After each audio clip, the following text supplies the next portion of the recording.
Сәлеметсіздер ме, құрметті оқушылар? Мен Сарқан ауданы Мағжан Жұмабаев атындағы орта мектептің математика пән мұғалімі Қабраш Мейрамгүл боламын. Біздің бүгінгі қарастыратын тақырыбымыз ондық бөлшекті жай бөлшекке, жай бөлшекті ондық бөлшекке айналдыру. Енді ондық бөлшекті жай бөлшек түрінде жазу үшін бізде бірнеше ережелер қолданылады екен. Оның біріншісі өтірге дейінгі цифрларды жай бөлшектің бүтін бөлігіне жазу керек. Екіншісі өтірден кейінгі цифрларды ондық таңбаларды, яғни жай бөлшектің алымына жазу керек. Үшіншісі жай бөлшектің бөліміне бір цифры және өтірден кейін неше цифр болса сонша нөл тіркеп жазылады дейді. Төртіншісі жай бөлшекті қысқарту дейді. Жазылған жай бөлшегімізді яғни қысқартуымыз керек екен. Енді соған мысалдар ретінде, мысалы бізде бөлшектер берілді, жаңағы айтылғандай. Осы бөлшектің бізде бөлімінде қанша нөл болса дейді, бізде бір нөл бар екен, өтірден кейін сонша цифр жазылады деп тұр екен. Яғни ол дегеніміз, міне өтірден кейін бізде бір цифр жазылып тұр. Жай бөлшектің бөлімінде бір нөл болғандықтан өтірден кейінгі цифрлар саны деп бізде көрсетіліп тұр. 100-ден 403 дейді. Бізде бөліміндегі нөлдер саны 2, демек өтірден кейін 2 цифр жазуымыз керек екен. 1000-нан 115 дейді.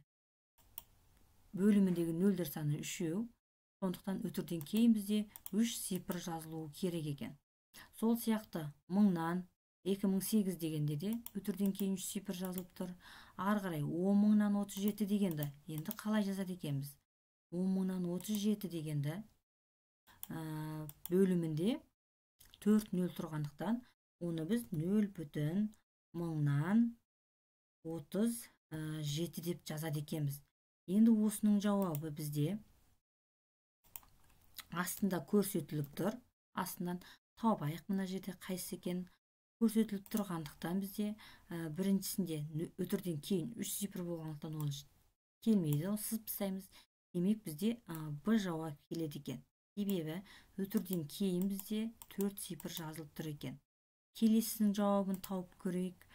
Бұл жерде де бізде өтірден кейін қанша цифр болу керек екен жазамыз, өзіміз жазып көрейік. 0,35216. Яғни біздің бөлімімізде мына жерде 5 нөл болғандықтан өтірден кейін 5 цифр жазылуы керек дейді.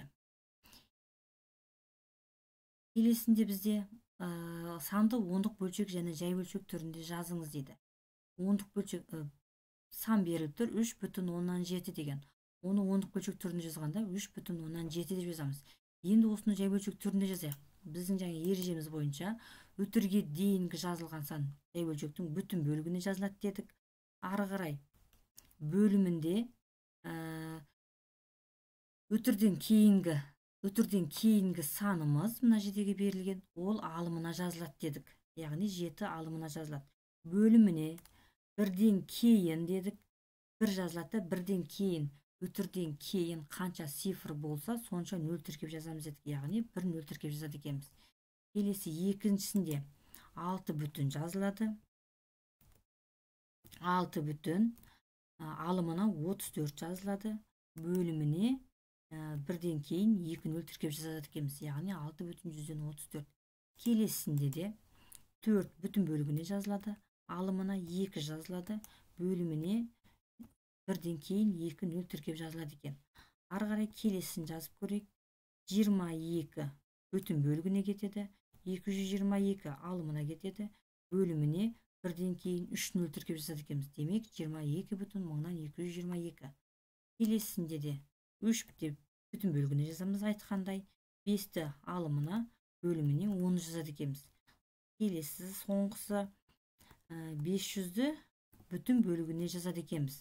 Ары қарай бөліміне 5-ті алымына бөліміне 1, содан кейін 1, 2 нөл тіркеп жазады екенбіз. Яғни 500 бүтін 105 деп жазады екенбіз. Келесінде жай бөлшектерді ондық бөлшек түрінде және ондық бөлшектерді жай бөлшек түрінде жазыңыз дейді. Бізде 1000-нан 23 деген беріліп тұр. Енді соны біз ондық бөлшек түрінде жазуымыз керек. Яғни 0,10 мыңнан 23. Яғни біз айттық, бөлімінде қанша нөл болса, сонша цифр үтірден кейін жазылады деп. Екіншісінде 0,9.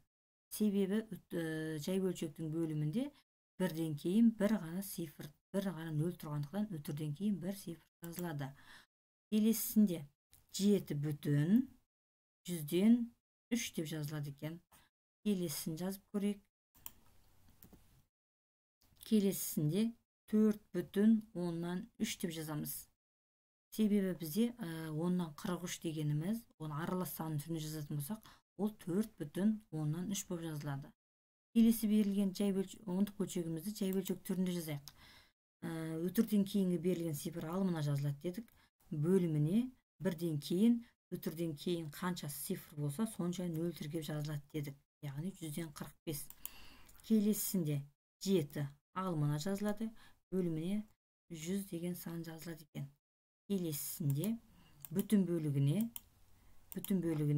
4 жазылады. Алымына 11, бөліміне 100 деген сан жазылады екен. Келесісінде 12 бүтін бөлігіне жазылады. Ары қарай алымына 2, бөліміне 100 деген сан жазылады екен.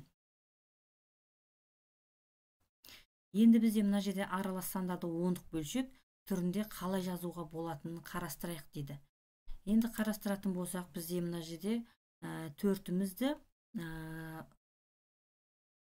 ондық бөлшек түрінде жазу үшін 10-ға, 100-ге немесе 1000-ға келетінде жазып алуымыз керек. Демек бізде 4-ті 25-ке көбейсек 100 болады. Сонда біз жазып аламыз бұны, біз 100-ді 4-ке бөлсек 25. Демек алымына да бөліміне де 25-ті көбейтетін болсақ, 5,100-ден 75 деген сан шығады екен. Осы жерден біз осыны ондық бөлшек түрінде жазатын болсақ, теңдік қоямыз. 5,100-ден 75 деп жазады екенбіз. Келесі санымызда 5-ті 10 қылу үшін алымында бөлімінде 2-ге көбейтеміз. Сонда бізде 3,10-нан 4 деген сан шығады. Оны ондық бөлшек түрінде жазатын болсақ, 3 үтірден кейін бізде бір цифр ғана жазылады екен. Бүгінгі өткен тақырыбымыз түсінікті деп ойлаймын. Назар аударып тыңдағандарыңызға рахмет.